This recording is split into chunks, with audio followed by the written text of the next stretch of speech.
जय सिया राम, जय बजरंगबली। दोस्तों, आज की इस वीडियो में हम बात करेंगे हनुमान जी के बारे में कि श्री हनुमान चालीसा पाठ का 21 दिन का संकल्प आपको कैसे लेना है और संकल्प लेना क्यों ज़रूरी है। 21 दिन के हनुमान चालीसा पाठ का संकल्प लेने का एक विशेष महत्व है। इसका मकसद दोस्तों न केवल हनुमान जी के आशीर्वाद को प्राप्त करना है, बल्कि ये आपको आध्यात्मिक सफलता की ओर आपका एक महत्वपूर्ण कदम है। इस पाठ को नियमित रूप से 21 दिन तक करने से आपके जीवन में आप पॉजिटिव चेंजेस देखेंगे, ऐसा मेरी गारंटी है। दोस्तों, हनुमान जी बहुत ही नरम स्वभाव के और बहुत ही जल्दी मानने वाले देवता हैं।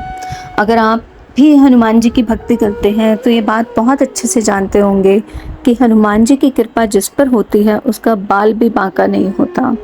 ये मैं आपको अपने मन की बात बता रही हूँ। मैंने खुद ये एक्सपीरियंस किया है कि हनुमान जी अपने भक्तों की ज़रूर सुनते हैं और अपने भक्तों के हर कष्ट का निवारण करते हैं। मेरे भी लाइफ में कुछ ऐसे ही एक्सपीरियंस हैं।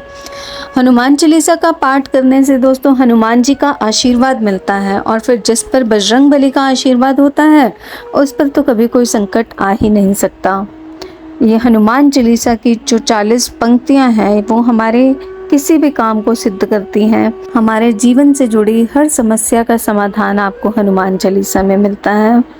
अगर आपको कोई दुख हो, कोई संकट क्लेश या फिर कोई घर में रोगी हो या फिर किसी को भूत प्रेत का साया हो, तो हनुमान चालीसा का नियमित रूप से पाठ करने से दोस्तों इन सब चीज़ों से मुक्ति मिलती है। अब बात करते हैं कि पाठ शुरू करने से पहले हमें संकल्प लेना क्यों होता है। दोस्तों, कहते हैं कि पूजा से पहले अगर आप संकल्प नहीं लेते हैं तो उस पूजन का पूर्ण फल प्राप्त नहीं होता। संकल्प लेना मतलब ईश्वर से जुड़ना, मन को शुद्ध करना और जिस कामना से आप कर रहे हैं उस लक्ष्य को स्पष्ट करना और विधि विधान का पालन करने में मदद करता है। 21 दिन के हनुमान चालीसा पाठ का संकल्प लेना बहुत ही आसान है दोस्तों। आपको सिर्फ इन कदमों का पालन करना होगा कि आपको प्रतिदिन कितना समय आप हनुमान चालीसा पाठ के लिए देना चाहते हैं। बस आप उसे तय कर लें कि आप एक निश्चित समय पर बैठकर भगवान की भक्ति करेंगे और एक शांत और प्राथमिक स्थान चुनें जहां पर आप पाठ कर सकते हैं और मन से ये संकल्प लें कि आप 21 दिनों तक या 11 दिनों तक आप नियमित रूप से हनुमान चालीसा का पाठ करेंगे। पूरा विश्वास के साथ आप इस विधि से जो मैं बता रही हूँ इस तरह से हनुमान जी की पूजा करते हैं तो आपको आपके जीवन में सुख और शांति ज़रूर प्राप्त होगी। आप जिस भी कामना से ये संकल्प ले रहे हैं, पाठ कर रहे हैं, चाहे वो घर में सुख शांति हो या चाहे आपके बच्चों से जुड़े उनके फ्यूचर की बात हो या घर में कोई रोगी हो, बस आपकी मनोकामना हनुमान जी ज़रूर पूरी करेंगे। दोस्तों, पाठ करते समय मन को शांत और प्रसन्न रखना बहुत ज़रूरी है और ये सुनिश्चित करने के लिए कि आपका पाठ सफल हो, आप ध्यान और धैर्य से ही पूजा करें। अगर आपके मन में हनुमान जी के लिए भक्ति भाव है और आप भी हनुमान जी से जुड़ना चाहते हैं, उनकी कृपा पाना चाहते हैं, तो जल्दी से कमेंट बॉक्स में जय श्री राम लिख दीजिएगा। अगर आपको कोई भी डाउट है और आप हमारे अनुभव, हमारे एक्सपीरियंसेस जानना चाहते हैं तो आप हमें मेल कर सकते हैं। ईमेल आईडी आपको डिस्क्रिप्शन बॉक्स में मिल जाएगा। इस वीडियो को पूरा देखना दोस्तों। अगर ये वीडियो आपको अच्छी लगे तो लाइक कर देना और अगर चैनल पर नए आए हैं तो जल्दी से हमारे चैनल को सब्सक्राइब कर देना।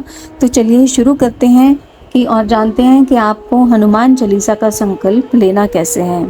दोस्तों, शुक्ल पक्ष के किसी भी मंगलवार या शनिवार से आपको हनुमान चालीसा का पाठ शुरू करना है। सुबह के वक्त नहा धोकर साफ सुथरे कपड़े पहन लें और एक आसन बिछाकर बैठ जाएं और एक जल से भरा पात्र ले लें। उसमें कुछ फूल भी डाल लें और साथ में पूजा के लिए भी कुछ फूल और चावल रख लें। दोस्तों, ये ध्यान रखना कि आप घर के जिस भी कोने में या घर के मंदिर में बैठकर पूजा कर रहे हैं वो स्थान साफ होना चाहिए। हनुमान जी की मूर्ति या फोटो जो भी आपके पास हो उसे अपने मंदिर में रख लें। अगर श्री राम जी की भी मूर्ति साथ में रख लें और अगर आपके पास राम दरबार है तो वो बहुत ही उत्तम है। फिर आप सिंदूर में चमेली का तेल मिलाकर हनुमान जी को तिलक करें। अगर चमेली का तेल और सिंदूर नहीं है तो कुमकुम का तिलक लगा दें। फिर धूप दीप करके श्री गणेश जी की आराधना करें और फिर प्रभु राम का स्मरण करें। दोस्तों, हनुमान जी की आराधना से पहले उनके गुरु श्री राम का स्मरण करना ज़रूरी है और फिर दाहिने हाथ में चावल और फूल लेकर श्री हनुमान जी के ध्यान मंत्र का जाप करें। वैसे तो आपको हनुमान जी से के बहुत सारे मंत्र मिल जाएंगे, लेकिन अपने मन को आप स्थिर करने के लिए ये मंत्रों का जाप बहुत ज़रूरी है। तो जिसका भी आप उचित ढंग से उच्चारण कर सकें, आप उस मंत्र का उच्चारण करें। नीचे स्क्रीन पर आपको कुछ मंत्र दिए जा रहे हैं, आप उनमें से जो भी आपको उचित लगता है आप उसका उच्चारण करें। मंत्र उच्चारण के बाद फिर हाथ में लिए हुए चावल और फूल आप हनुमान जी को अर्पित कर दें। उसके बाद हनुमान जी को प्रणाम करके हनुमान चालीसा पाठ का संकल्प ले लें। अब संकल्प के लिए आप अपने दाहिने हाथ में जल पात्र से जल, फूल और चावल लें और अपनी आंखें बंद करके प्रभु का स्मरण करके मन में संकल्प करें। संकल्प लें कि मैं जिस दिन पूजन कर रहे हैं, आप उस तिथि का, उस वर्ष को बोलकर, उस बार को बोलकर, और जिस भी सिटी से आप कर रहे हैं, जिस भी स्थान पर आप, जिस भी जगह पर आप रहते हैं, आप उस जगह का नाम बोलकर और अपने नाम को बोलकर आप अपनी इच्छा हनुमान जी के आगे रखें। अब अपने हाथ में लिए गए जल को ज़मीन पर छोड़ दें। अब आप हनुमान चालीसा का पाठ शुरू करें। हनुमान जी की मूर्ति को बीच बीच में देखते रहें और मानसिक रूप से आप हनुमान जी के साथ संबंध बनाएं। अपनी इच्छा शक्ति को हनुमान चालीसा पाठ के उद्देश्य के साथ जोड़ें। दोस्तों, हनुमान चालीसा पाठ के दौरान पॉजिटिव एफर्मेशंस लाने का प्रयास करें। आप ऐसा नहीं होना चाहिए कि आपके मन में किसी के लिए बुरे भाव या इधर उधर की बातें चल रही हों। जितना हो सके आप पॉजिटिव एफर्मेशंस रखें कि आप ये जो कार्य कर रहे हैं, आप हनुमान चालीसा का पाठ कर रहे हैं, आपको उसकी उत्तम फल की प्राप्ति होगी। आपको भगवान की पूजा के ऊपर बिल्कुल भी डाउट नहीं आना चाहिए। आपके मन को सकारात्मक और ऊर्जावान बनाने के लिए ये पॉजिटिव वाइब्स रखना बहुत ज़रूरी है।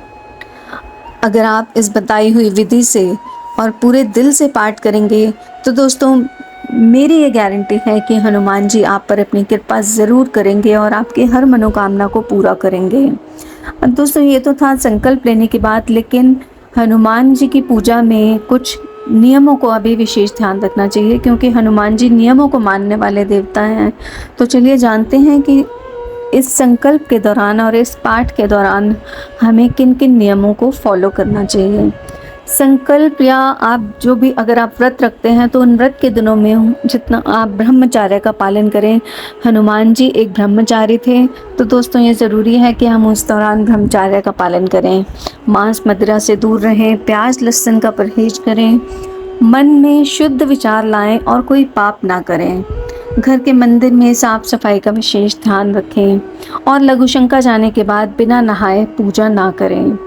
अगर घर में किसी भी तरह का सूतक हो तो भी आप संकल्प ना लें। सूतक जो किसी की मृत्यु पर या किसी के जन्म पर जो घर में सूतक लग जाता है 21 दिन तक, तो उस दौरान आप ये संकल्प ना लें और ना ही पाठ करें। और महिलाएं मासिक धर्म के दौरान संकल्प ना लें और ना ही संकल्प लें और ना ही पाठ करें।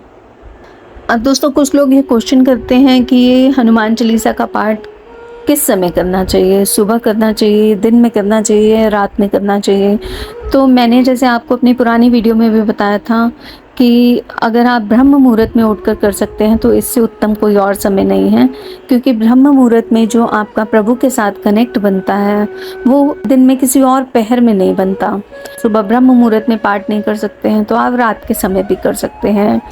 दोस्तों, हनुमान जी भी पूरा दिन भगवान राम की भक्ति में लीन रहते हैं, तो उस समय हमें उन्हें डिस्टर्ब नहीं करना चाहिए। आप सुबह सुबह ब्रह्म मुहूर्त में उठकर प्रभु का सुमिरन करें, या फिर आप रात को एक निर्धारित समय बांध लें और उसी समय पर आप हनुमान जी की भक्ति करें।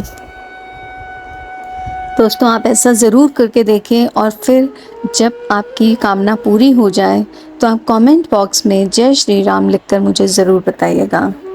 जय सिया राम, जय बजरंग बली।